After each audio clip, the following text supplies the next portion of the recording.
بلم بن باعورہ نے شکست کیسے دی موسیٰ علیہ السلام کے اس پورے لشکر کو، بہت بڑے لشکر کو، اور پھر آخر میں بلم بن باعورہ ذلیل کیوں ہوا جب اللہ نے اتنی کرامتیں عطا کی۔ بلم بن باعورہ یہ مستجاب الدعوات تھا، اللہ کا نیک بندہ تھا، جو بھی دعا کرتا تھا رب کی بارگاہ میں اللہ اس دعا کو قبول کرتا تھا۔ موسیٰ علیہ السلام بہت بڑا لشکر لے کر بلم بن باعورہ کے قوم کے اوپر چڑھائی کے لیے آ رہے تھے، تو ساری قوم اکٹھی ہو گئی اور کہا کہ اب دعا کریں موسیٰ علیہ السلام کے لیے، اللہ تعالیٰ اس لشکر سے ہمیں چھٹکارا دے گا۔ بلم بن باعورہ نے دیکھا، کہا موسیٰ اللہ کے پیغمبر ہیں، اللہ کے نبی ہیں، اور ایمان والوں کا لشکر لے کر آ رہے ہیں، اہل ایمان کا لشکر لے کر آ رہے ہیں، اور اللہ کے فرشتوں کی مدد ان کے شامل حال ہے، میں ان کے خلاف کیسے بد دعا کر سکتا ہوں؟ تو قوم نے جب بار بار اصرار کیا تو کہا چلو میں استخارہ کرتا ہوں۔ استخارہ کیا، پھر بھی اجازت نہیں ملی، آپ نے کہا میں بد دعا نہیں کروں گا۔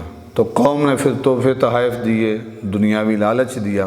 وہ دنیا کا لالچ جب نظروں کے سامنے آیا تو بلم بن باعورہ بد دعا کرنے کے لیے تیار ہو گئے اور اپنی گدی کے اوپر سوار ہو کر پہاڑ کی چوٹی پر جانے لگے۔ جو گدی ہے وہ بھی بار بار پیچھے مڑتی ہے، آپ بار بار اسے آگے دھکیلتے ہیں، اللہ نے اسے قوت گویائی دی۔ وہ گدی کہتی ہے کہ اللہ کے بندے دیکھ تو صحیح، مجھے فرشتے جو ہے آگے جانے سے منع کر رہے ہیں کہ تو اوپر جا کر بد دعا کرے گا اور اللہ کے نبی کے خلاف بد دعا کرے گا۔ لیکن اس نے پھر بھی، اسے عقل نہیں آئی، اس نے پھر اس کو آگے چلانا شروع کیا۔